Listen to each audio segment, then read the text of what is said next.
Bonsoir. Merci beaucoup de votre présence ce soir.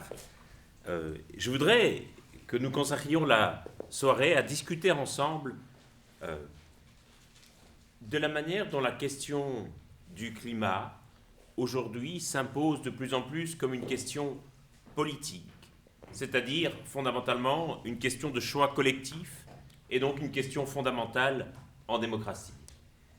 Et je voudrais discuter avec vous des enjeux qu'elle soulève, et particulièrement des enjeux que cette question soulève pour la manière dont nous allons appréhender l'émigration internationale. On parle beaucoup, bien entendu, de migrants climatiques ou de réfugiés climatiques. C'est un terme que j'imagine vous avez dû voir apparaître à l'une ou l'autre occasion dans les médias. Mais la rencontre du climat et des migrations ne se fait pas uniquement parce que les dégradations de l'environnement imputables au changement climatique vont entraîner et entraînent déjà des migrations très nombreuses,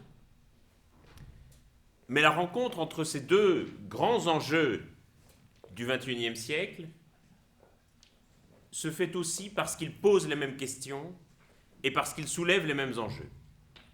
Et donc je voudrais ce soir que nous puissions discuter ensemble de la manière dont nos sociétés peuvent appréhender ces deux enjeux qui se rejoignent si souvent, et je pense que de la manière dont nous allons traiter ces deux enjeux mondiaux dépendra beaucoup de ce à quoi ressemblera le XXIe siècle. Aujourd'hui a été une journée particulière à Christchurch en Nouvelle-Zélande, puisque le meilleur et le pire de ce que l'humanité peut produire se sont côtoyés à 3 pâtés de maison d'intervalle.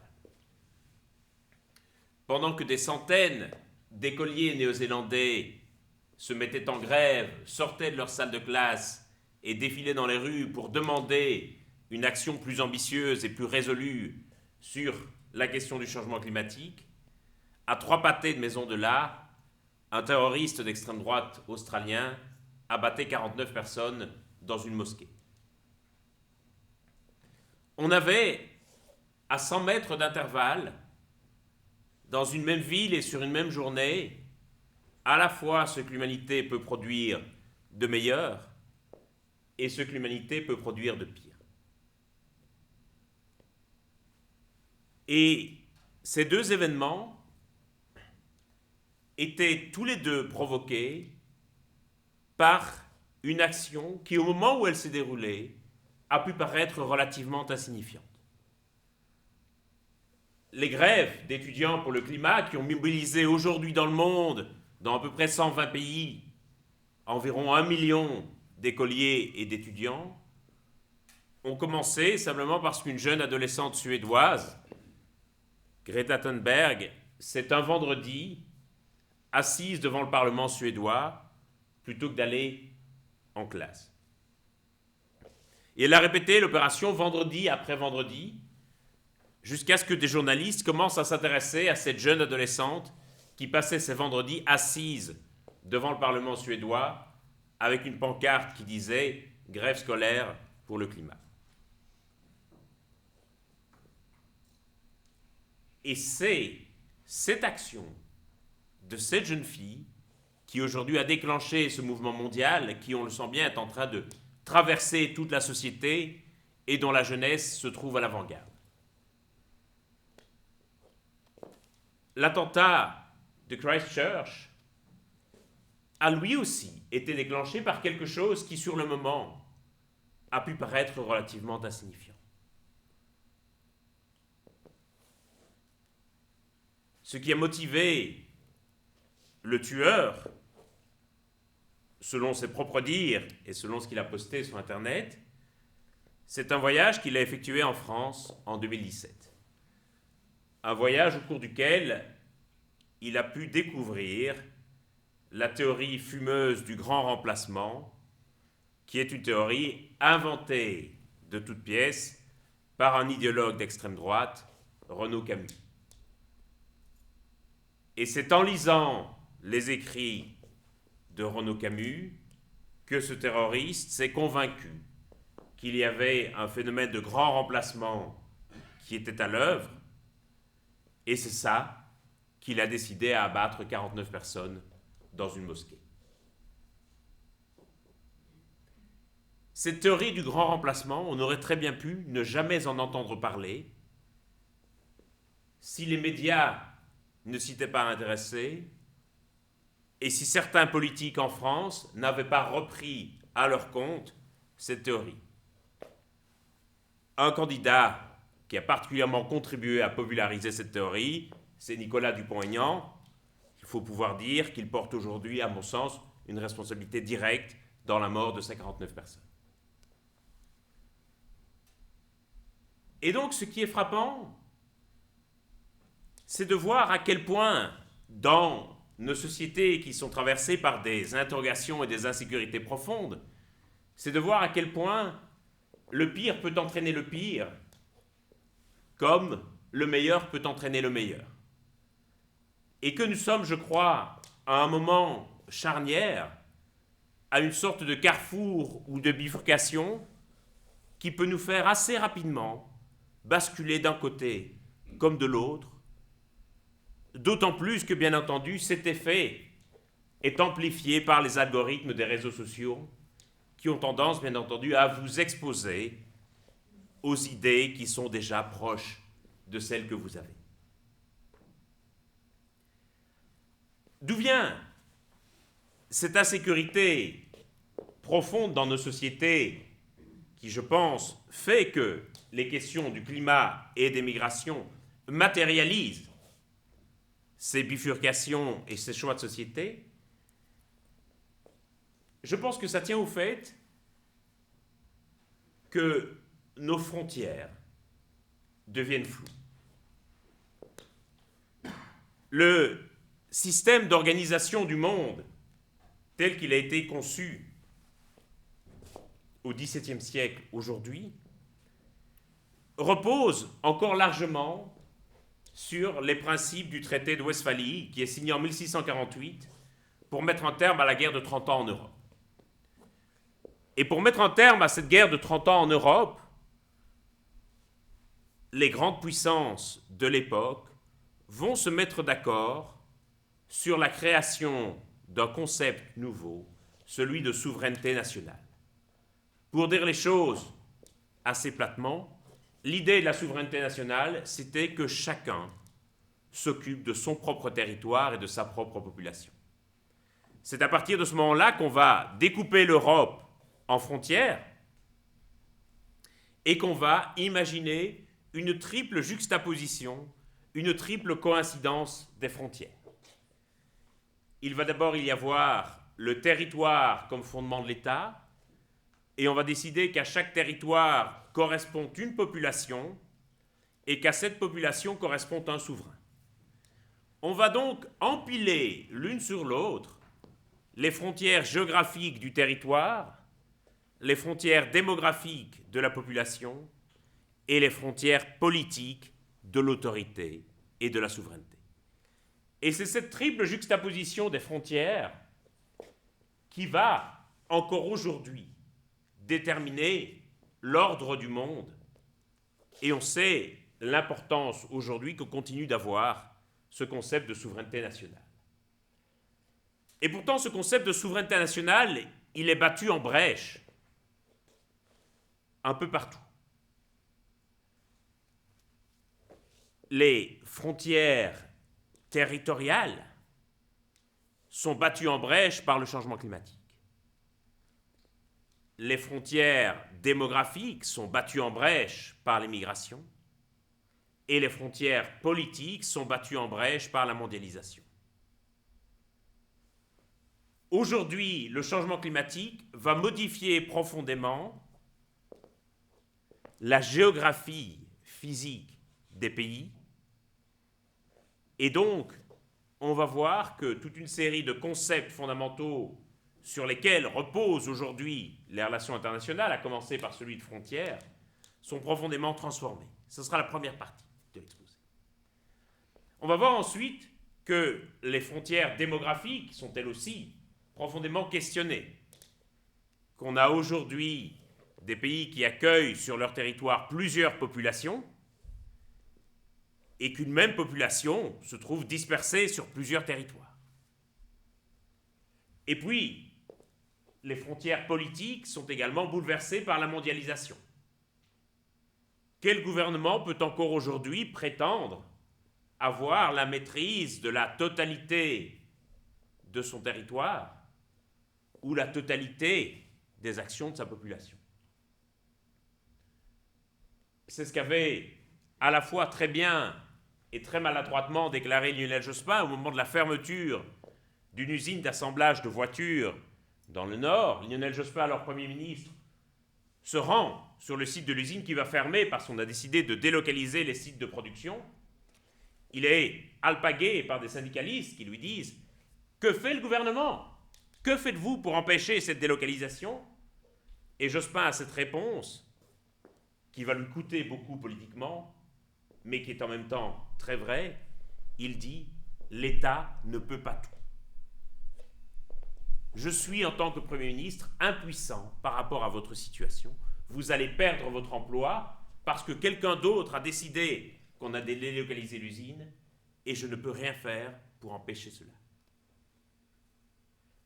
Et donc on voit que ces trois frontières deviennent de plus en plus mouvantes, deviennent véritablement mobiles et cessent d'être juxtaposées les unes aux autres. Et que donc le modèle de souveraineté nationale qui continue aujourd'hui à être celui sur lequel repose l'organisation du monde est profondément questionné, profondément remis en cause. Je reviens d'abord à notre première couche, c'est-à-dire les frontières géographiques, pour montrer comment ces frontières sont transformées par le changement climatique.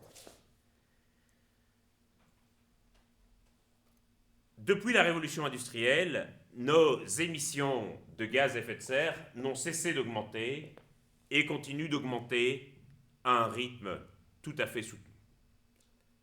Alors que nous aurions dû commencer à les réduire il y a au moins 20 ans, c'est-à-dire depuis qu'on s'est véritablement rendu compte du problème et depuis que les États ont reconnu la réalité du problème du changement climatique,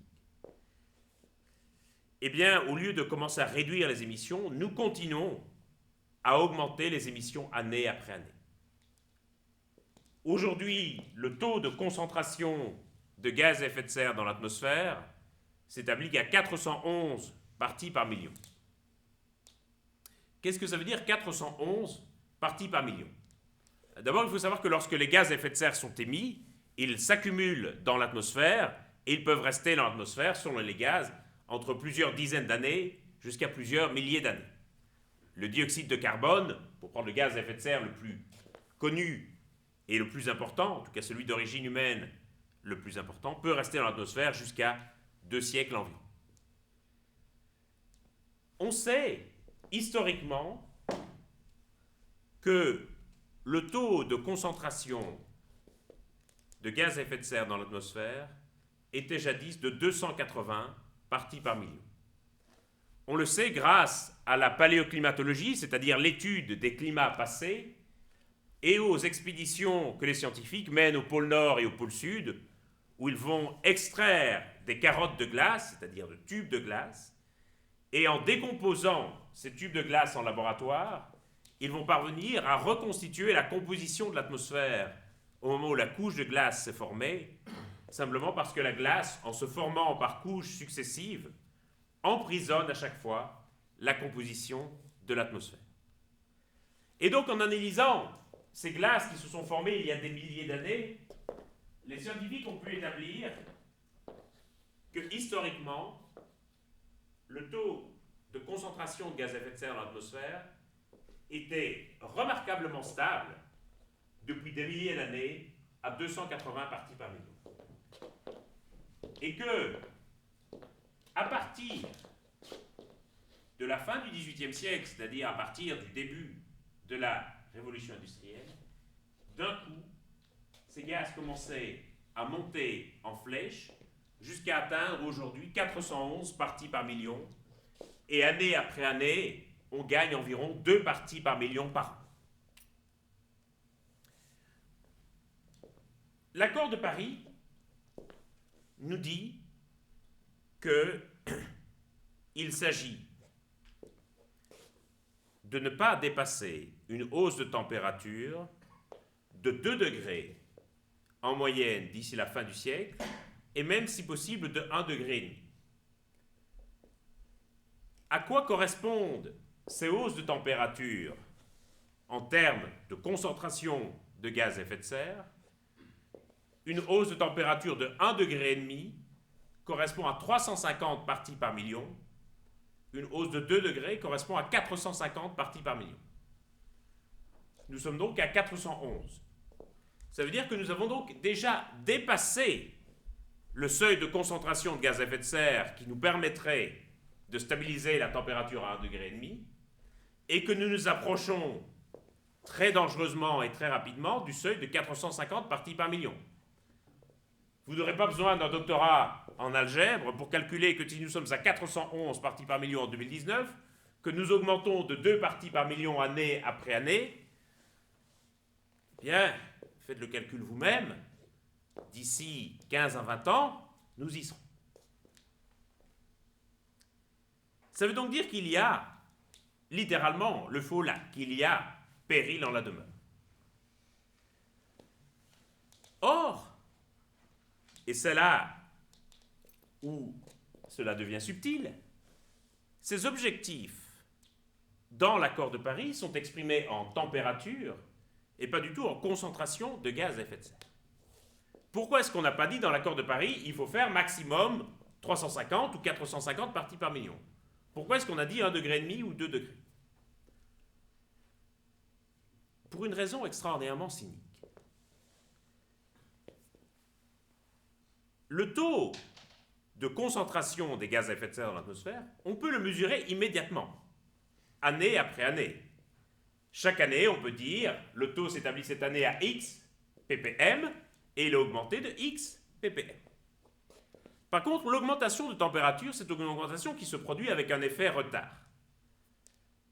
C'est quelque chose qui reste très peu connu de la population, mais qui est évidemment bien connu des experts, des décideurs, c'est que il se passe environ 50 ans, l'espace de 2 générations, entre le moment où nous émettons des gaz à effet de serre et le moment où le système climatique va y réagir et va produire ses effets.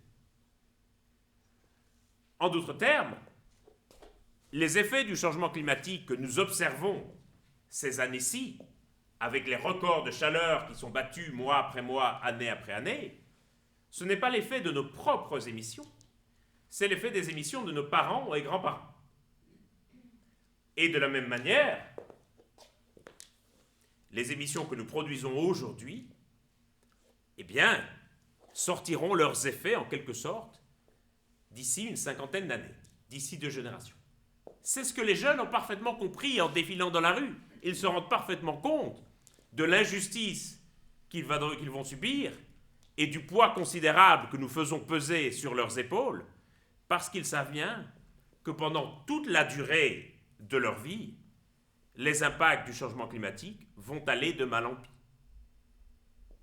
Puisque ces impacts, pendant les 50 prochaines années, seront déterminés non pas par nos émissions futures, non pas par les efforts que nous ferons ou que nous ne ferons pas, mais sont déterminés par nos émissions passées, par les émissions de leurs parents et grands-parents.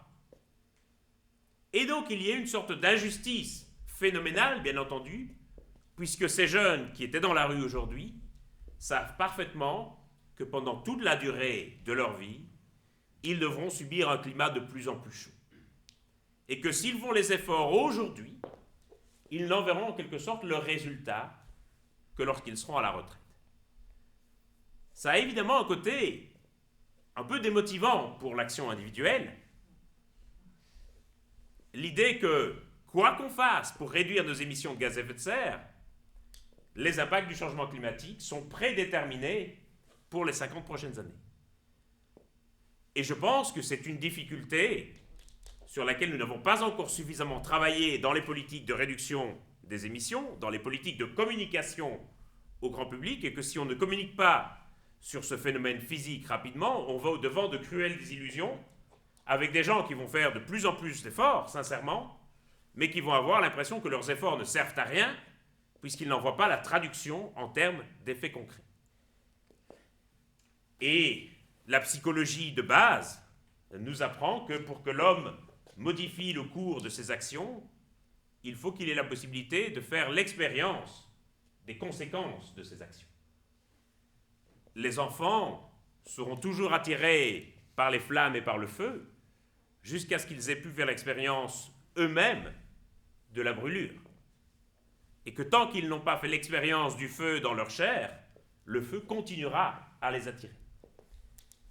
Le système climatique, la physique du climat ne nous permet pas de faire l'expérience nous-mêmes des conséquences de nos actions, plutôt avec 50 ans de retard.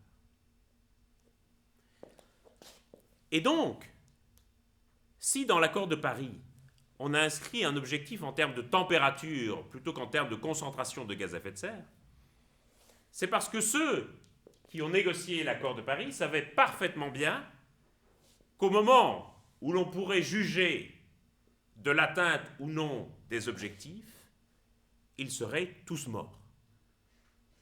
Aucun d'entre eux n'aurait à rendre des comptes quant à l'échec possible des objectifs décidés à la COP21 en 2015. Si on avait pris un objectif exprimé en concentration de gaz à effet de serre, à ce moment-là, on aurait pu dire attention, nous ne sommes pas du tout dans les clous, on le voit année après année que les objectifs ne sont pas respectés. Mais comme ici nous sommes sur un objectif dont on pourra juger s'il a été atteint ou non en 2100, forcément tous ceux qui ont signé en 2015 savaient parfaitement qu'ils seraient morts. Et donc,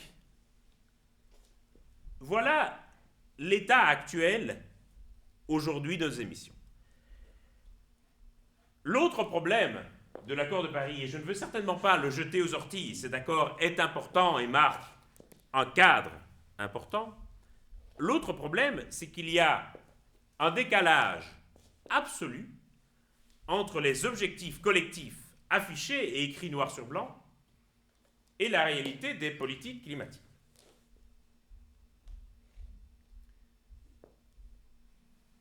Pour négocier l'accord de Paris, pour parvenir à cet accord, on a demandé à chaque pays d'envoyer, avant la conférence, ses intentions. En d'autres termes, son plan d'action pour le climat, ce que chaque État était prêt à faire pour réduire ses émissions de gaz à effet de serre. Chaque gouvernement a accompli son devoir, a envoyé son plan climat, et si on additionne les efforts que les différents pays se sont engagés à faire, eh bien, on arrive à une augmentation de température de 3,5 degrés. C'est-à-dire que si on fait le compte des promesses faites par chacun des gouvernements, on n'arrive pas du tout à 2 degrés et encore moins à 1,5 degré, on arrive à 3,5 degrés. C'est comme si, lors de la soirée du Téléthon, le montant qui était affiché sur le compteur à la télévision n'était pas du tout l'addition des promesses de dons faites au téléphone par les gens qui appellent. C'est comme si c'était un montant sorti de nulle part, comme si c'était le montant souhaité par France Télévisions et par les associations de recherche contre les maladies orphelines, mais comme si ce montant affiché sur l'écran était complètement déconnecté des promesses de dons au téléphone. L'accord de Paris, c'est pareil. L'objectif de 2 degrés ou de 1,5 degré n'a rien à voir avec les promesses qui ont été faites par les différents États qui nous amènent vers 3,5 degrés. Ça, 3,5 degrés, c'est le scénario qui se produit si tous les États respectent parfaitement les promesses qu'ils ont faites en 2015. C'est ce qui se produit si Hillary Clinton est élue à la place de Donald Trump dans le bureau ovale. C'est ce qui se produit si l'Allemagne ne retarde pas de 10 ans ses objectifs climat. C'est ce qui se produit si la France se met dans les clous et met par exemple en place une taxe carbone pour réduire ses émissions. C'est ce qui se produit si l'Australie accepte de mettre et de faire passer dans sa loi nationale son plan climat. On sait malheureusement qu'entre 2015 et 2019, il se produit une série d'accidents électoraux, appelons ça comme ça, et que les plans imaginé en 2015 que toute une série de promesses, on le sait, ne seront pas tenues. Résultat des courses, le scénario d'élévation de la température que les scientifiques jugent aujourd'hui le plus probable, c'est un scénario à 4 degrés d'ici la fin du siècle. Et mes collègues les plus pessimistes sont même en train d'envisager des scénarios à 6 degrés. Ce sont les plus pessimistes pour l'heure. La majorité aujourd'hui est en train de se dire nous devons nous préparer à un scénario à 4 degrés. C'est un scénario auquel on ne s'est pas du tout préparé parce que jusqu'ici on a calé toutes nos politiques, toute la communication, tous les rapports du GIEC, tous les modèles sur 2 degrés. Nous étions convaincus qu'on allait arriver à faire 2 degrés. Et donc toute la commande publique qui était passée aux chercheurs et aux scientifiques, c'était de dire, dites-nous comment on fait pour arriver à 2 degrés et dites-nous quels impacts ça va produire. Il y a exactement 10 ans, lorsque je terminais mon doctorat, je me souviens avoir assisté à un colloque à l'université d'Oxford qui portait sur les 4 degrés. Qu'est-ce qui se passerait si le réchauffement atteignait 4 degrés? Est-ce qu'on serait capable de prévoir quels seraient les impacts? Est-ce qu'on pourrait imaginer, ou commencer à imaginer à quoi ressemblera un monde 4 degrés plus chaud? Et l'atmosphère générale de la conférence était qu'on allait se prêter à un aimable exercice intellectuel, qu'on allait, pour utiliser des termes anglo-saxons, repousser les frontières de la science, tracer de nouveaux chemins de connaissances, et qu'on allait un peu pousser les modèles dans leurs limites. Personne parmi les climatologues qui assistaient à la conférence ne pensait vraiment qu'on discutait d'un scénario qui avait de vraies chances de se produire. Littéralement, on faisait de la science-fiction. 10 ans plus tard à peine, ce scénario qui était considéré comme totalement improbable en 2009 par la communauté des scientifiques est devenu le scénario le plus probable. Ça ne veut pas dire qu'on va forcément avoir ce scénario en 2100, mais ça veut dire, en tout cas, qu'il serait certainement suicidaire de ne pas se préparer à un tel scénario. Qu'est-ce qu'il faut faire pour l'éviter?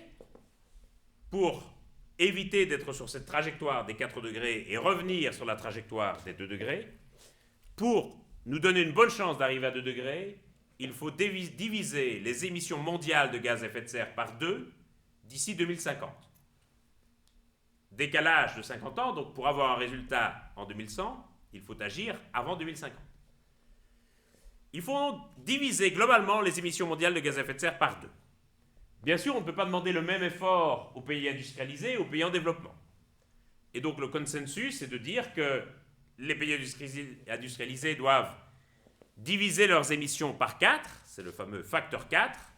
Les pays en développement devraient réduire leurs émissions de l'ordre de 35 à 40%. Diviser nos émissions par 2 d'ici 2050, nous sommes en 2019 et nos émissions continuent d'augmenter d'environ 3% année après année. Nous devons faire moins 50% d'ici 2050 et nous continuons à faire plus 3% année après année. Et là encore, vous n'aurez pas besoin non plus d'un doctorat en mathématiques pour réaliser que si nous continuons à faire plus 3% année après année, chaque année qui passe nous éloigne de l'objectif et rend plus difficile à atteindre cet objectif. Comme je le disais, ça ne veut pas dire que c'est foutu, mais il faut réaliser qu'on n'est pas du tout sur la bonne trajectoire. Et quelque part, le problème de l'accord de Paris, c'est qu'en quelque sorte, il a pu laisser penser à beaucoup que le problème était réglé et qu'on était désormais dans les clous sur une bonne trajectoire.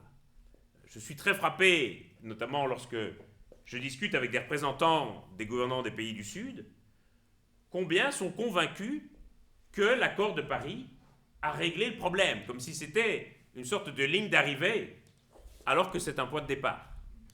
Et beaucoup de gouvernements, en ayant signé l'accord de Paris, ont estimé qu'ils avaient fait leur part du boulot et qu'on pouvait passer au dossier suivant. Et c'est là où les grèves des étudiants sont si utiles, c'est qu'elles sont là pour rappeler au gouvernement qu'ils n'ont pas du tout fait leur part du boulot et que l'accord de Paris, c'est un point de départ et certainement pas une ligne d'arrivée.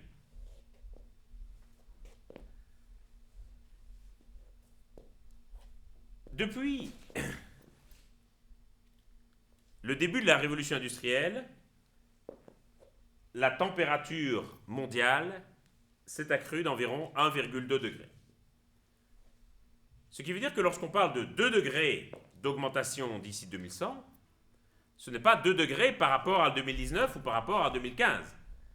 On a déjà parcouru plus de la moitié du chemin vers ces 2 degrés. Et ce qui veut dire que 1,5 degré, on y sera demain. Le GIEC estime qu'on peut arriver à 1,5 degré dès 2035. Alors vous allez me dire, pourquoi a-t-on mis dans l'accord de Paris cet objectif d'1,5 degré qui, honnêtement, paraît assez hors d'atteinte? On l'a mis pour une raison précise, pour faire plaisir aux petits États insulaires. Parce que les petits États insulaires militaient depuis longtemps pour qu'on inscrive l'objectif de 1,5 degré dans l'accord, parce qu'ils avaient calculé que 1,5 degré, pour eux, c'était la limite. Et qu'au-delà de 1,5 degré, la hausse du niveau des mers était telle qu'elle allait faire littéralement disparaître plusieurs d'entre eux. On l'a mis pour leur faire plaisir, sans aucune intention de jamais remplir cet objectif. Qui parmi vous a lu On a marché sur la Lune, l'album de Tintin? Allez, j'imagine au moins un bon tiers. Pour ceux d'entre vous qui ne l'ont pas lu, je vous engage à le lire. L'album raconte une histoire assez simple. Donc, le professeur Tournesol a construit une fusée lunaire pour emmener Tintin et ses compagnons sur la Lune et pour devenir les premiers hommes à marcher sur la Lune. Mais des méchants veulent s'emparer de cette fusée lunaire et donc embarquent avec eux dans la fusée vers la Lune. Tintin et Haddock, au cours du voyage, parviennent à neutraliser les méchants. Je vous révèle un peu un élément du scénario, mais vous ne m'en voudrez pas trop. Parviennent à neutraliser les méchants, et les méchants se sont introduits dans la fusée grâce à l'aide de l'assistant du professeur Tournesol, l'ingénieur Baxter. Et l'ingénieur Baxter a fait ça parce qu'il avait des dettes de jeu, et que donc, acculé par ces dettes de jeu, quelque part, il s'est vendu et il a vendu son âme.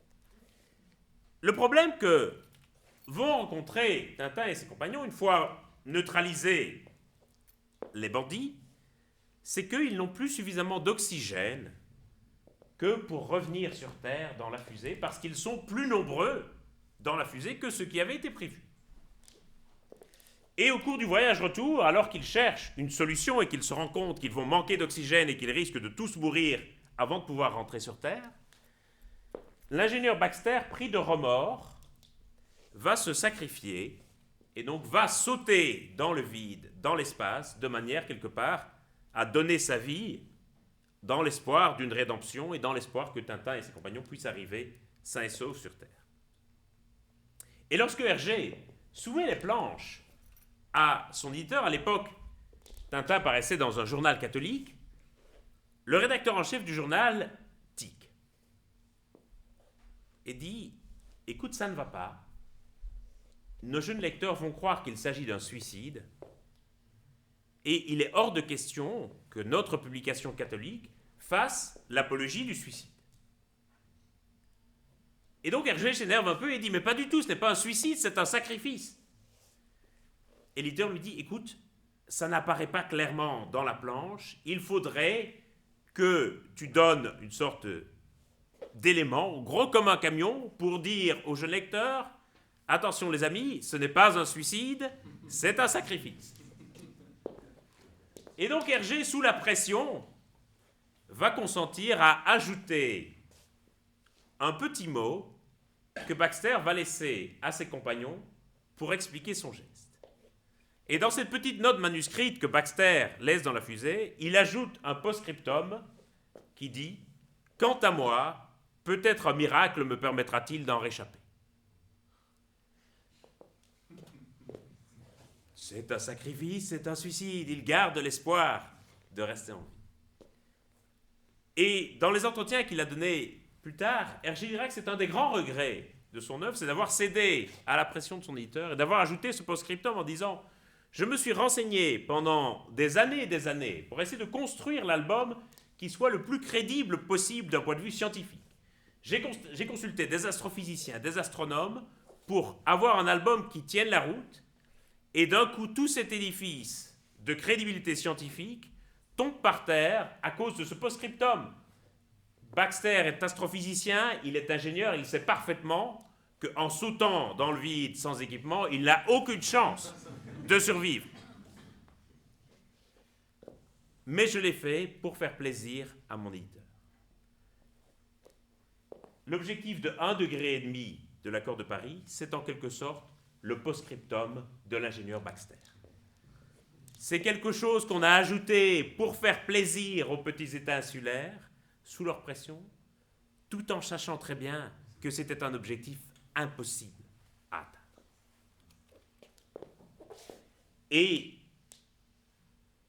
le problème, bien entendu, c'est que, comme très vraisemblablement, à moins d'un miracle baxtérien, nous n'arriverons pas à tenir l'objectif de 1,5 degré, c'est que la hausse du niveau des mers va redessiner plusieurs côtes et territoires, à commencer bien entendu par les territoires insulaires.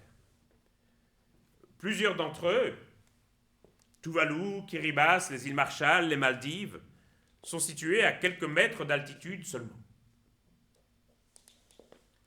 Quelques mètres d'altitude, ça veut dire que toute hausse du niveau de la mer, potentiellement, les condamne. Tuvalu a un point culminant à 3 mètres au-dessus du niveau de la mer, que les habitants surnomment le mont Howard, en référence au Premier ministre australien John Howard qui avait refusé de ratifier le protocole de Kyoto. Aux Maldives, c'est 2 mètres au-dessus du niveau de la mer. Et il est certain que si le niveau de la mer monte d'1 mètre, ce qui est l'élévation qui correspond à 2 degrés, il est certain que plusieurs de ces îles deviennent inhabitables. Se pose donc d'abord une question évidemment pour leurs habitants, c'est-à-dire que où va-t-on? Il sera vraisemblablement impossible de continuer à habiter sur leurs îles, et donc il y a plusieurs solutions. Il y a d'abord une solution technologique qui consistera à construire des îles artificielles protégées de la hausse du niveau de la mer. Aujourd'hui, c'est quelque chose qu'on sait faire parfaitement. Dubaï en construit. Ça coûte un peu cher, mais ça ne pose pas de problème technologique. Mais les habitants n'en veulent absolument pas. Parce que dans la culture pacifique, l'île est considérée comme un prolongement du soi. L'île fait partie intégrante de l'identité, et donc les gens disent, si je ne peux plus habiter sur mon île, à ce moment-là, je préfère migrer sur le continent plutôt que d'aller sur une île artificielle qui, pour moi, ne signifie plus rien du tout. Deuxième possibilité, c'est que les habitants de ces îles se dispersent dans d'autres pays et ne créent une sorte de diaspora. Il y a quelques années, le Premier ministre de Kiribati, Anote Tong, avait mis en place une politique qui s'appelait Migration with Dignity, la migration dans la dignité. L'idée de cette politique, c'était de former les habitants de Kiribati, de leur donner des compétences linguistiques, de les former aux techniques de marine notamment, pour qu'ils puissent trouver des emplois à l'étranger et pour ainsi organiser en fait l'exode progressif de tous ces habitants et pour ne pas se retrouver un jour à devoir évacuer tout le monde en dernière minute dans des circonstances dramatiques. Aujourd'hui, beaucoup de femmes dans les États insulaires du Pacifique, lorsqu'elles sont enceintes par exemple, vont accoucher en Nouvelle-Zélande de manière à s'assurer que leur enfant possédera la nationalité néo-zélandaise en vertu du droit du sol appliqué en Nouvelle-Zélande, de manière à quelque sorte garantir un futur à leurs enfants si jamais leur pays d'origine devait disparaître à l'avenir. Troisième solution, c'est l'idée de déménager toute la population dans un autre pays. D'imaginer que la Nouvelle-Zélande ou l'Australie ou un autre pays leur concède un bout de territoire pour créer en quelque sorte un nouvel État, dont les modalités resteraient évidemment à définir. C'est une expérience qui n'a pas été souvent tentée dans l'histoire de l'humanité. La dernière tentative remonte à 1948 et on sait bien entendu les problèmes que ça a générés et que ça continue à générer aujourd'hui dans la région. Quelle que soit la solution qui sera choisie, va se poser la question, qui est loin d'être une question anecdotique, la question du devenir de ces États insulaires. Beaucoup d'entre eux sont des États souverains indépendants, et la question qui se pose, c'est de savoir s'ils peuvent conserver leur qualité d'État, même s'ils perdent leur territoire. Nous revenons à nos trois frontières du traité de Westphalie. Le territoire, c'est la base de l'État. Les critères de Montevideo qui définissent les critères pour être reconnu comme un État dans le droit international précisent qu'il faut un territoire habité de façon permanente, une autorité politique reconnue par les habitants de ce territoire et une reconnaissance internationale par les autres États. Que se passe-t-il si le territoire vient à disparaître? Il semblerait évidemment profondément injuste que les petits États insulaires perdent leur qualité d'État du fait de la hausse du niveau de la mer. Personne n'imagine qu'ils soient d'un coup exclus des négociations sur le climat parce qu'ils auraient perdu leur qualité d'État, par exemple. Ça veut dire que la solution que l'on pourrait imaginer, c'est d'avoir des sortes d'États déterritorialisés, des sortes d'États virtuels en quelque sorte, si nous n'imposons plus le territoire comme condition première de l'État. Mais si nous faisons cela, ce qui pourrait sembler être la solution préférable pour ces États insulaires, qu'est-ce qui empêchera demain le club des 20 plus grands milliardaires de créer leur propre État où ils aboliraient l'impôt?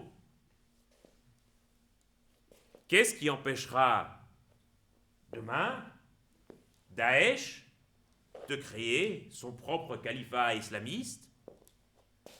On pourrait imaginer, évidemment, si l'on se passe du territoire, on peut imaginer que c'est la porte ouverte, potentiellement à n'importe quel groupe qui se reconnaîtrait comme groupe constitué, qui reconnaîtrait un leader parmi eux, à la création d'un État. Et donc on voit bien que derrière cette question qui peut sembler anecdotique des petits États insulaires, et qui effectivement concerne des populations assez réduites, on a en réalité quelque chose qui fait vaciller les fondements mêmes de l'État et les fondements mêmes de l'ordre international.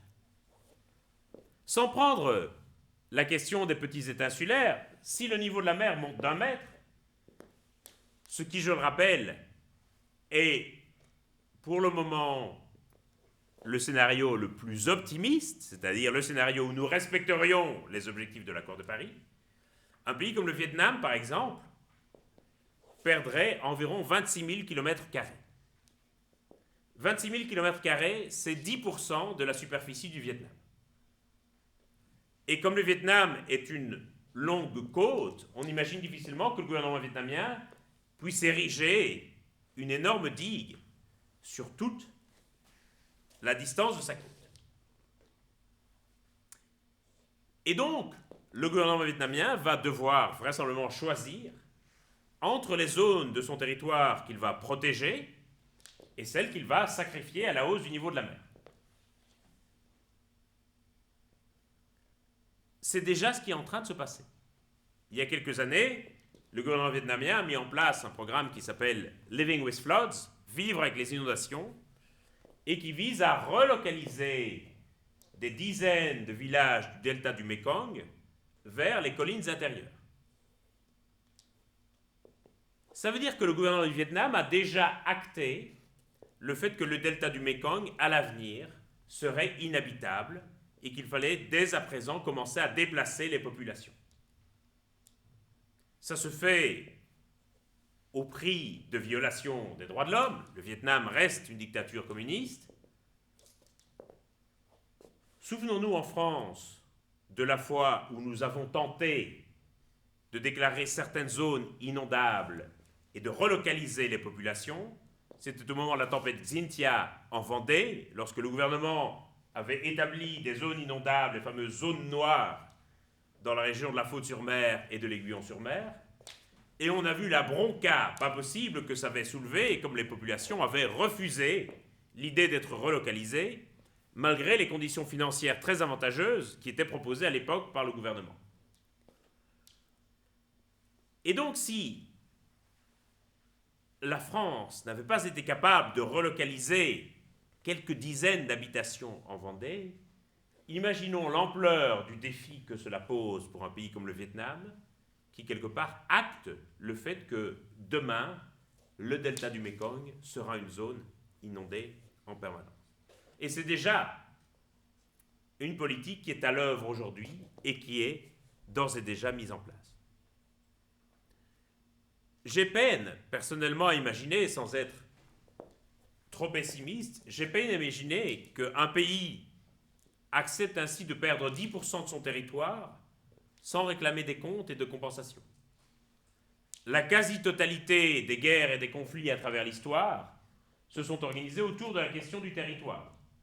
Qu'il s'agisse de conquérir de nouvelles terres ou de défendre ces terres, la question du territoire a toujours été centrale dans les conflits.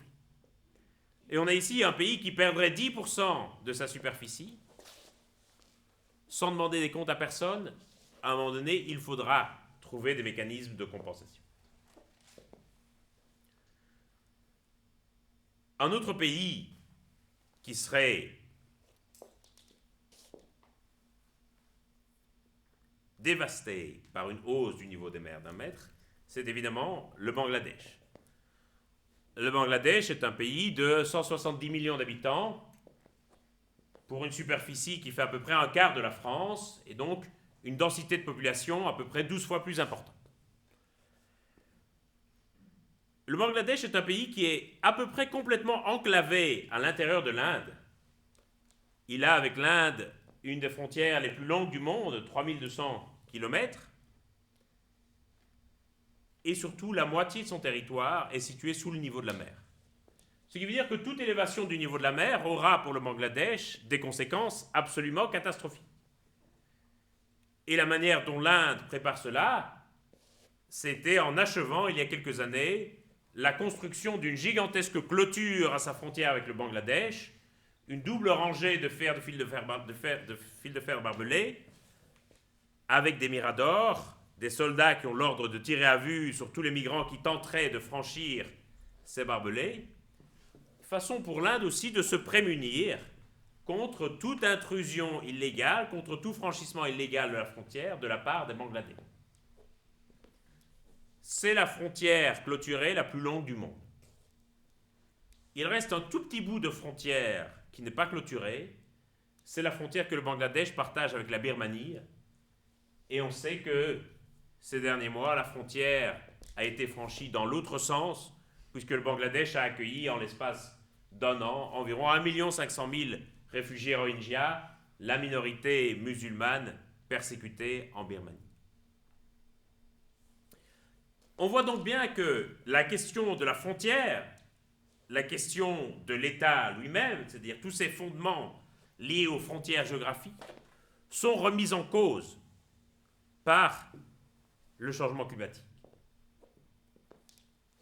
Le deuxième étage, l'étage démographique, est lui aussi profondément remis en cause et en question, en premier lieu par l'émigration, bien entendu. Celles qui sont provoquées par le climat sont déjà importantes et le seront encore davantage à l'avenir.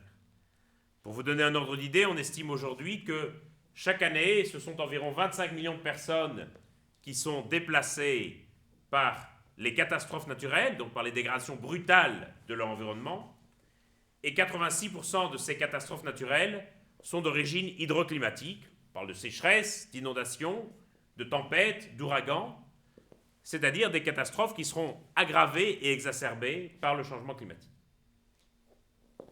Et à ce chiffre de 25 millions de personnes, il faut évidemment ajouter tous ceux et toutes celles qui seront déplacés par des impacts plus lents, plus graduels du changement climatique, la hausse du niveau des mers, la désertification, la dégradation des sols, etc. Pour vous donner un ordre de grandeur, 25 millions de personnes, c'est à peu près 3 fois plus que le nombre de personnes déplacées chaque année par des guerres et des violences qui s'établit bon an mal an autour de 9 millions en moyenne. Si nous ne respectons pas l'objectif de 2 degrés, si nous passons à 4 degrés, à ce moment-là, on devra considérer le fait que certaines zones du monde deviendront littéralement inhabitables et que une différence majeure entre 2 et 4 degrés, c'est qu'à 4 degrés se pose véritablement la question de l'habitabilité de certaines zones. Aujourd'hui, nous habitons à peu près partout à la surface de la Terre. L'état sauvage n'existe plus. Nous avons colonisé, cartographié, domestiqué, balisé toute la surface de la Terre. À 4 degrés, l'état sauvage, en quelque sorte, va reprendre une partie de ses droits et un certain nombre de zones dans le monde vont devenir inhabitables, soit parce que trop chaudes, soit parce qu'elles seront inondées en permanence, soit parce que toute culture y sera devenue impossible. Ça veut dire qu'il faudra envisager la relocalisation de millions de personnes de zones inhabitables vers des zones habitables.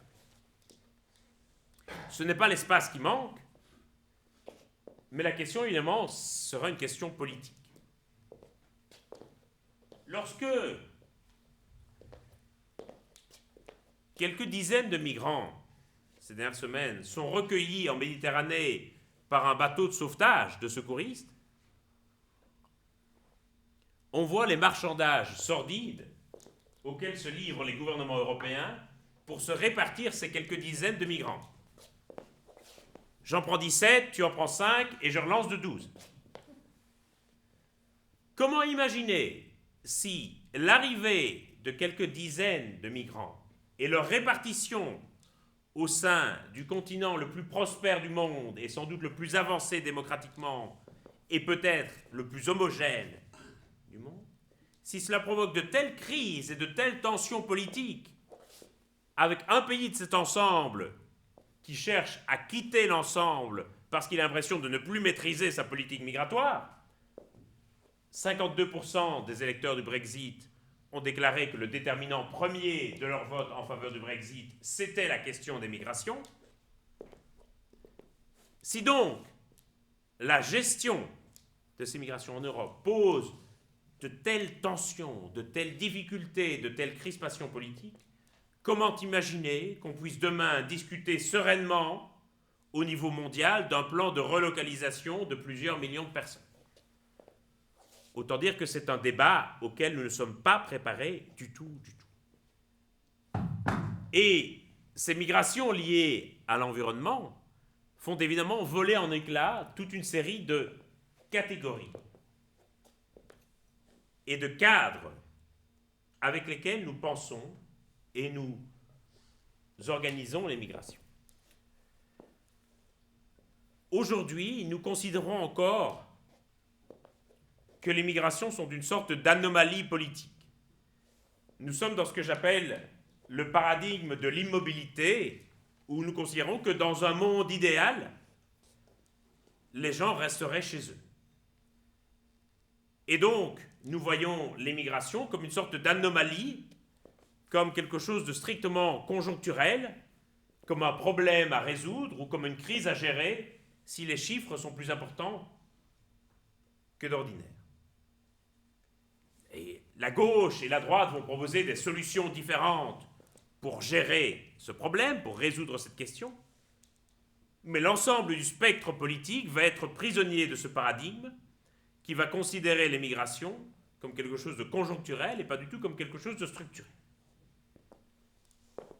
Et donc la priorité va être de résister aux migrations et de limiter les migrations. Certains vont proposer de fermer les frontières et de construire des murs. D'autres vont proposer d'augmenter l'aide au développement pour que les gens n'aient plus besoin de partir. Mais nous allons rester dans ce cadre de pensée qui va voir l'immigration comme quelque chose qu'il faut essayer d'éviter, de limiter, de maîtriser, de juguler. Honnêtement, c'est une entreprise qui est vouée à l'échec.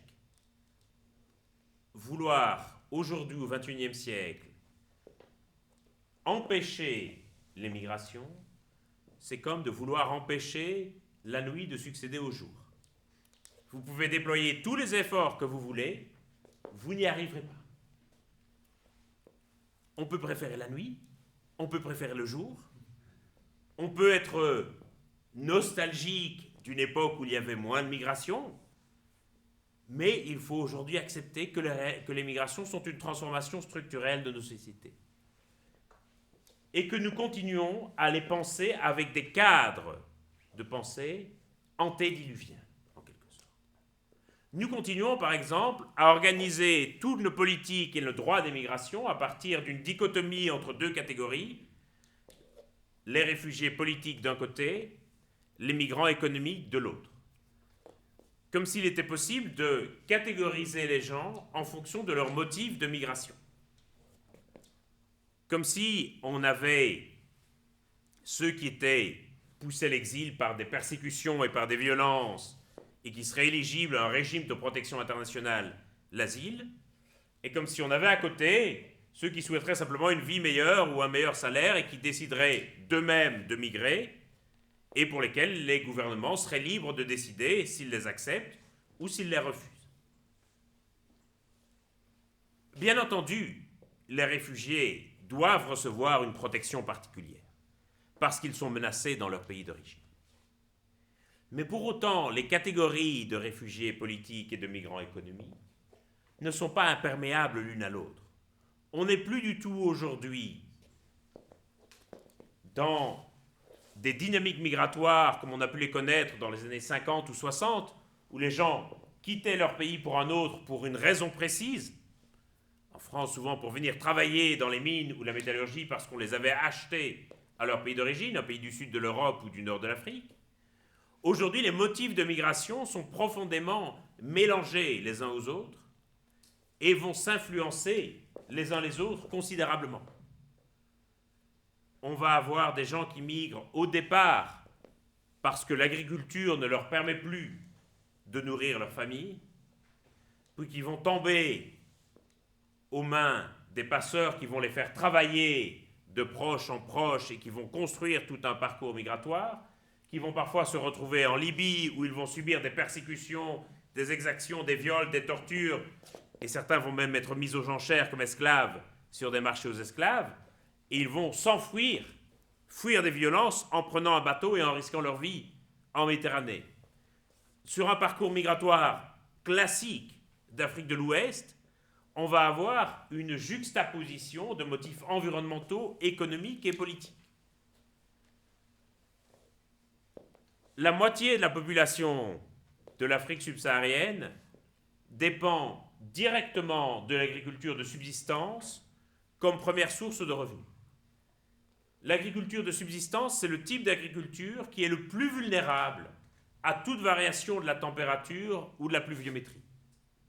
Même 1/2 degré de variation suffit pour ruiner les récoltes.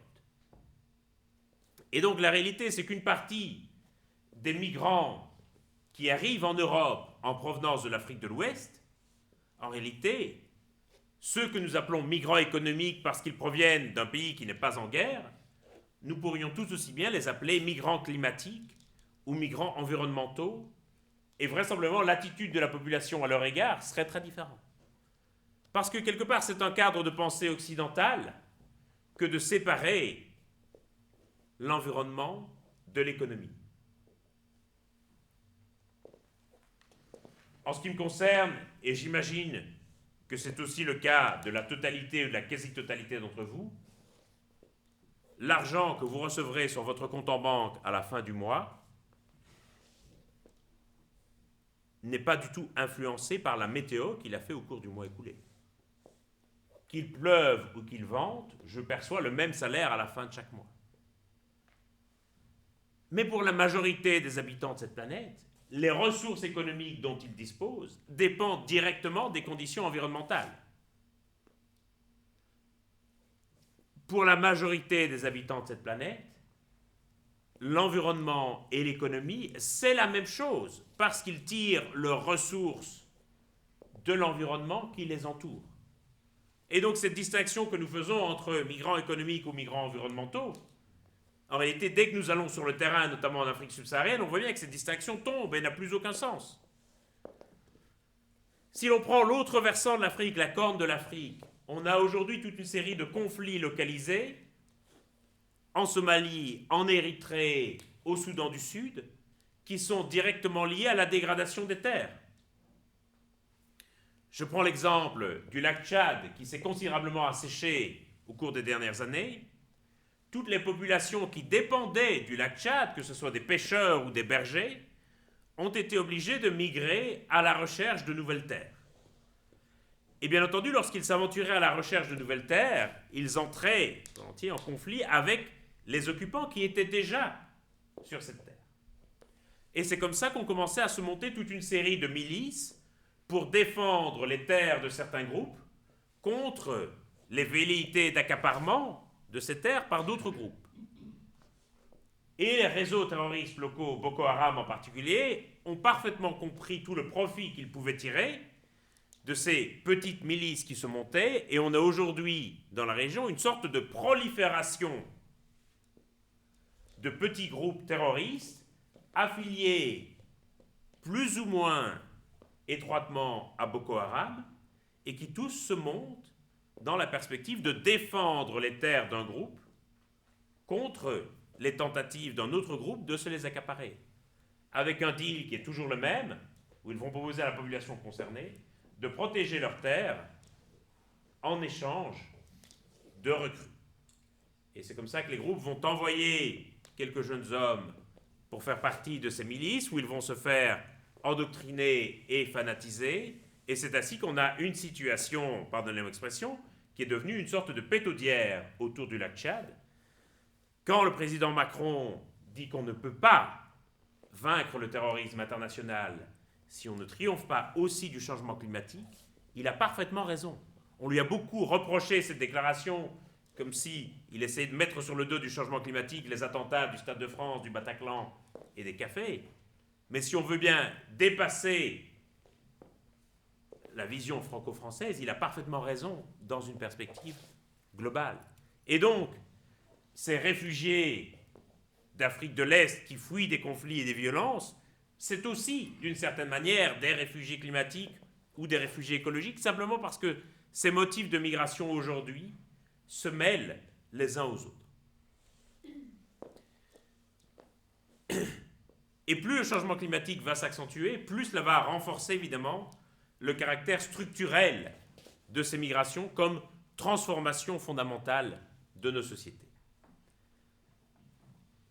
Et quelque part, comme je le disais, nous n'avons pas encore véritablement, culturellement, accepté cette transformation, et donc nous restons dans une logique où nous allons sans cesse désigner les migrants au pluriel, ou les réfugiés au pluriel, ou les étrangers au pluriel, ou les musulmans au pluriel, comme s'il s'agissait d'un groupe constitué qui ne ferait pas vraiment partie de la société. Et nous allons percevoir cette migration encore largement comme une sorte de menace par rapport à notre style de vie, par rapport à notre économie, par rapport à notre valeur, par rapport à ceci, par rapport à cela, simplement parce que nous voyons les migrants au pluriel plutôt que de les voir au singulier. La réalité, c'est que les migrants sont des gens comme vous et pour moi qui ne vont pas définir leur identité par leurs conditions de migrants ou par leurs conditions de réfugiés. Un exemple que je donne souvent, c'est l'exemple des gauchers. Je suis gaucher, et statistiquement, c'est le cas de certains d'entre vous. Il y a 15% de gauchers en France. C'est-à-dire qu'il y a en France davantage de gauchers que d'étrangers. Il y a plus de gauchers que de migrants en France. Et de la même manière que on va mettre en avant des sortes de figures de migrants héroïques, celui qui va sauver un enfant du balcon du 6e ou 7e étage, nous avons aussi, nous les gauchers, nos figures héroïques. Barack Obama est gaucher.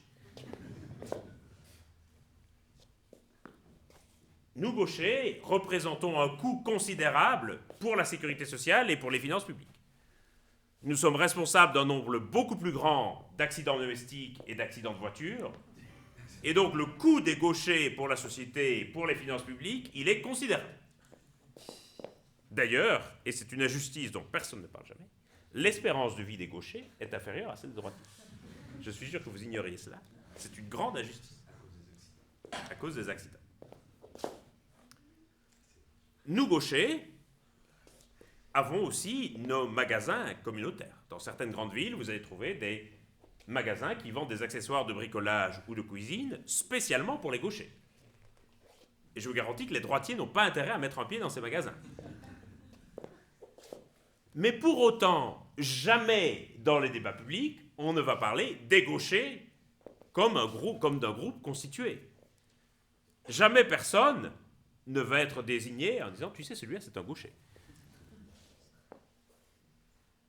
Et pourtant, avec les migrants, avec les étrangers, nous allons nous permettre cela, alors qu'ils sont beaucoup moins nombreux que les gauchers. Et nous allons sans cesse porter un jugement normatif sur cette partie de la population. Dans combien de débats ne suis-je pas invité pour répondre à la question « les migrants, une chance ou un fardeau pour la société ?» De quel droit nous permettons-nous, et je suis sûr que vous avez déjà tous vu des entretiens croisés dans les journaux, des débats à la télé, est-ce que c'est une chance ou un fardeau pour la société? De quel droit nous permettons-nous de poser ce type d'avis sur une partie de la société? Imaginerait-on des débats qui diraient les retraités, une chance ou un fardeau pour la société? Les handicapés, une chance ou un fardeau pour la société? Imagine-t-on le scandale que cela ferait si nous organisions ce type de débat? Nous le faisons sans aucun problème avec les migrants, sans que cela ne choque personne. Et pourquoi est-ce que nous le faisons? Parce que nous considérons quelque part qu'ils ne font pas vraiment partie de la société et que donc nous pouvons nous permettre à leur égard d'avoir une sorte de jugement. Nous allons quelque part définir un nous et un eux par rapport à la frontière. Et si les frontières aujourd'hui sont devenues un tel objet totem de crispation, c'est parce que de plus en plus notre identité collective va se définir à partir de cette frontière. Nous allons construire de plus en plus de murs et de barrières aux frontières. Paradoxalement, nous n'avons jamais construit autant de murs et de frontières que depuis la chute du mur de Berlin il y a 30 ans, c'est-à-dire depuis ce moment où tout le monde s'était promis la main sur le cœur de ne plus jamais construire de murs pour séparer les peuples les uns des autres. Il y a aujourd'hui dans le monde plus de 40 000 km de frontières qui sont murées ou clôturées, c'est-à-dire une distance plus grande que la circonférence de la Terre. On estime que dans le monde, à peu près un pays sur 3 a une ou plusieurs de ces frontières murées ou clôturées. Ces murs et ces clôtures ne ralentissent pas du tout l'immigration, n'ont absolument aucun effet sur l'immigration. Et c'est un leurre absolu d'imaginer que les flux migratoires vont s'arrêter quand une frontière va se fermer et vont devenir hors de contrôle si une frontière va s'ouvrir. On a une vision qui nous fait voir la frontière comme une sorte de robinet, comme si les flux allaient arriver si on ouvrait la frontière et se tarir si on la fermait. Ça ne fonctionne pas comme ça. Et donc, si on construit autant de murs et de barrières aux frontières, ce n'est pas pour empêcher les migrants, c'est pour envoyer un signal à ceux qui sont à l'intérieur de cette frontière. C'est quelque part pour les rassurer et leur dire « vous êtes du bon côté de la frontière. Vous faites partie du nous et nous allons construire cette identité collective à partir de là. » Donald Trump, quand il veut construire son mur avec le Mexique, c'est parfaitement bien que ça n'aura aucun effet sur l'immigration. Il existe déjà un mur à la frontière entre le Mexique et les États-Unis. Ce mur n'a aucun effet sur l'immigration. D'ailleurs, aujourd'hui, il y a davantage de migration en provenance des États-Unis vers le Mexique que du Mexique vers les États-Unis. Si ce mur avait un véritable effet sur l'immigration, ce serait le Mexique qui devrait réclamer la construction du mur, pas les États-Unis.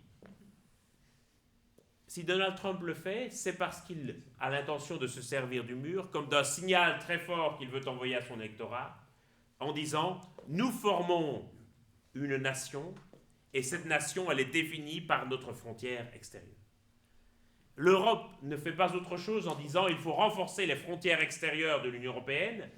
Plus le sentiment d'identité européenne va s'effriter, plus on va dire « il faut renforcer les frontières extérieures » de manière à ce que nous soyons strictement délimités.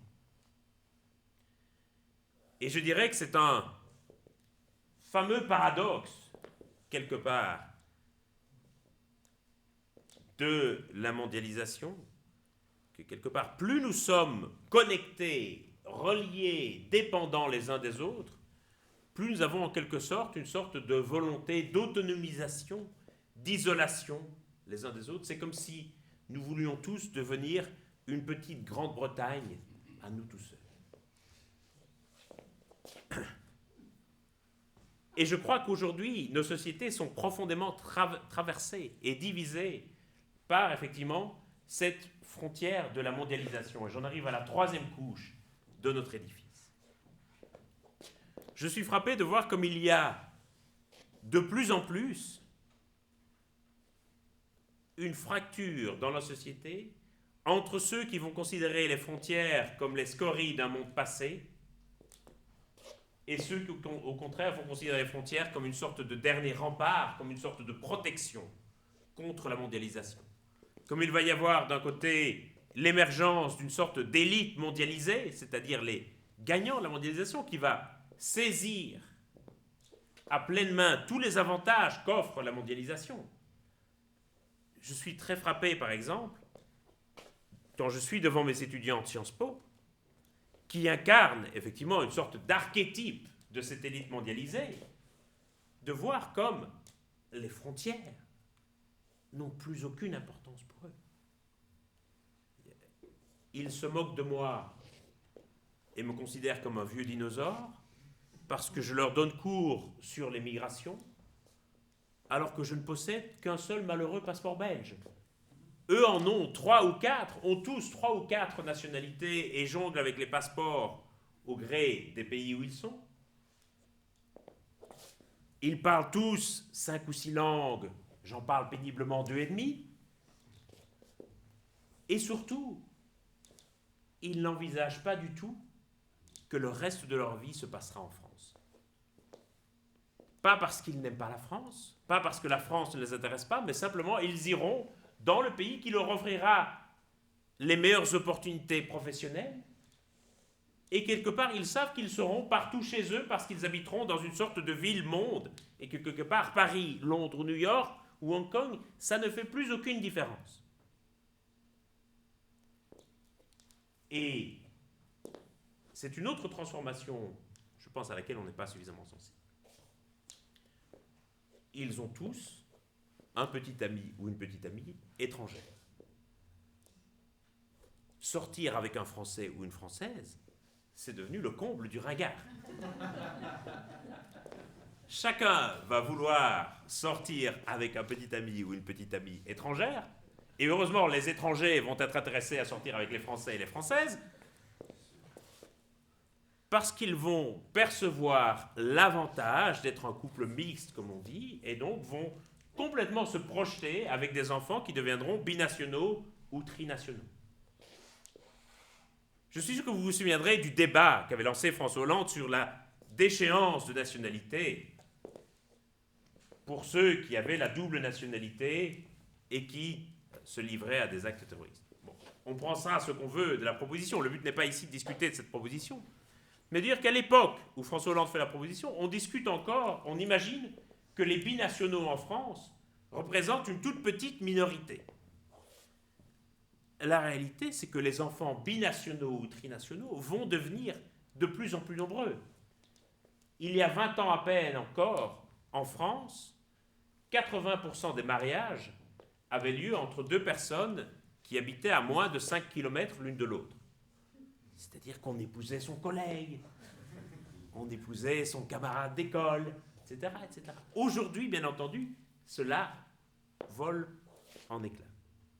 Mais à côté de cette élite mondialisée qui représente une petite minorité de la population, il y a une grande partie de la population qui se sont au contraire délaissés par la mondialisation, qui a l'impression de ne pas parvenir à saisir les avantages de la mondialisation et de n'en voir que les inconvénients et les côtés négatifs, et qui a donc l'impression, et ce n'est pas qu'une impression, c'est une réalité, que les inégalités se creusent de plus en plus entre cette élite mondialisée favorisés par la mondialisation, et à l'inverse, ceux qui sont laissés de côté, et c'est évidemment cela qu'incarne aussi le mouvement des Gilets jaunes, dont on pourra penser évidemment ce que l'on veut, mais pour lequel je trouve que Bruno Latour a une expression très juste. Les Gilets jaunes sont en quelque sorte des migrants de l'intérieur. Ce sont des gens que leur pays a quittés. Par rapport aux migrants qui ont quitté leur pays, les Gilets jaunes, eux, ont été quittés par leur pays et voudraient retrouver et récupérer leur pays. Et donc, je crois qu'il y a véritablement aujourd'hui cette frontière, cette cassure de la mondialisation qui traverse la société, et qu'il va falloir, quelque part, réconcilier ces deux sociétés l'une avec l'autre. Et que donc, et c'est là où je veux en venir pour conclure, si nous voulons quelque part, au moment, alors où nous sommes à un mouvement de carrefour, de bifurcation, si nous voulons partir dans la bonne voie, il va falloir que nous abandonnions l'idée d'une parfaite superposition des frontières géographiques, démographiques et politiques, et que nous parvenions à reconstruire un autre modèle où ces frontières sont plus mouvantes et où chacun peut se retrouver par rapport à ces frontières. Ce n'est pas facile. C'est le grand défi, je crois, qui nous attend et que le changement climatique ou les migrations illustrent. Et c'est le grand défi que j'appellerais le défi de l'Anthropocène.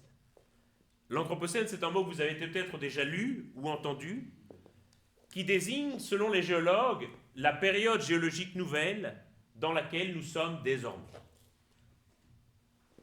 Littéralement, l'Anthropocène, c'est l'âge des humains, parce que ce qui caractérise cette période géologique, c'est le fait que les hommes et les femmes qui habitent la Terre sont devenus les principales forces de transformation de cette Terre. Devant les forces sismiques et telluriques, désormais c'est nous qui sommes les principaux acteurs et actrices des transformations que nous infligeons à la planète sur laquelle nous habitons. Ça a deux conséquences politiques profondes, l'Anthropocène. La première conséquence politique, c'est que il place pour la première fois l'espèce humaine face à la perspective de sa propre extinction. Si l'Anthropocène est l'âge des humains, on imagine bien que la période géologique qui succédera à l'Anthropocène sera un âge post-humain, sauf qu'il n'y aura pas, bien entendu, de commission internationale de géologie pour décider qu'on a quitté l'Anthropocène pour entrer dans une nouvelle période géologique. Il n'y aura plus personne. On sait bien, naturellement, que l'espèce humaine s'éteindra un jour et que l'histoire de la Terre continuera après l'espèce humaine. Simplement, là, pour la première fois avec l'Anthropocène, nous pouvons placer ça sur une sorte de frise de l'histoire, comme celles qu'on trouve dans les classes de maternelle ou de primaire et qui font alterner le Mésozoïque avec le Jurassique et les autres époques géologiques. La deuxième conséquence politique profonde de l'Anthropocène, c'est que désormais, on ne peut plus considérer indépendamment la Terre et le monde. Or, c'est ce que nous avons toujours fait, et c'est sans doute là qu'il faut trouver la racine de la crise écologique du moment, c'est que nous avons considéré qu'il y avait d'un côté la Terre, l'astre céleste sur lequel nous habitions, régi par les lois de la physique, de la chimie et de la biologie, et puis qu'il y avait à côté le monde, qui était en quelque sorte l'organisation politique et sociale de la Terre, régie par les lois de l'économie, de la sociologie, de la psychologie, etc. Nous avons considéré les deux indépendamment l'une de l'autre. Et toute notre connaissance, toute la science s'est organisée de cette manière. Nous avons séparé les sciences de la Terre d'un côté, les sciences exactes, et de l'autre, les sciences humaines et sociales. Toutes nos universités, toutes les politiques de recherche ont été construite là-dessus. On ne peut plus raisonner comme cela aujourd'hui. Ce que nous dit l'Anthropocène, c'est que la Terre et le monde ne forment qu'une seule et unique entité. Et donc c'est une révolution scientifique, par exemple. On ne peut plus dans les universités séparer les sciences de la Terre des sciences humaines et sociales. Ça n'a plus aucun sens. Et politiquement, qu'est-ce que cela veut dire? Ça veut dire que les relations internationales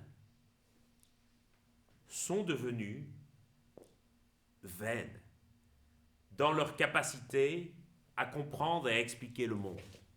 Le postulat de départ des relations internationales en tant que discipline, c'est que l'on peut comprendre le monde en analysant les relations entre les nations, relations internationales. Aujourd'hui, on ne peut plus comprendre le monde si on ne comprend pas aussi la Terre. Et la Terre, non pas comme objet de politique, mais la Terre comme sujet de politique. Et donc notre grand enjeu, c'est de voir dans quelle mesure nous pouvons redéfinir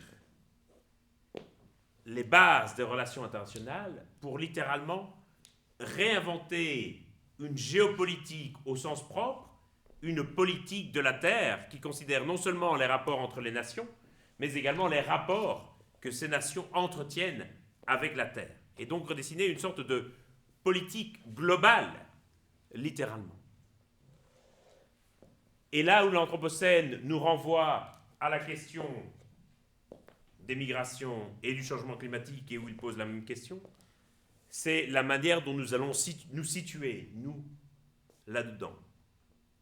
Allons-nous nous considérer comme citoyens d'une même humanité, ou allons-nous nous considérer comme les citoyens d'un pays, d'un État abrité derrière nos frontières? La grande question que nous pose et le changement climatique et les migrations, c'est la question de l'autre, c'est la question de l'étranger. Avons-nous une responsabilité particulière pour ceux qui habitent dans des pays comme le Bangladesh, le Vietnam ou les îles Marshall? Sommes-nous responsables par rapport à eux? Considérons-nous les étrangers comme une partie de nous-mêmes ou pas? Et donc, l'Anthropocène nous renvoie finalement à la question de nous-mêmes. Comment nous définissons-nous? Est-ce que nous nous définissons comme humanité où chaque autre est considéré comme une partie de nous-mêmes? Ou est-ce que nous nous définissons à l'intérieur de nos frontières nationales où l'autre est un étranger? Je crois que c'est la grande question qui nous est posée à la fois par le changement climatique et par les migrations. Merci beaucoup.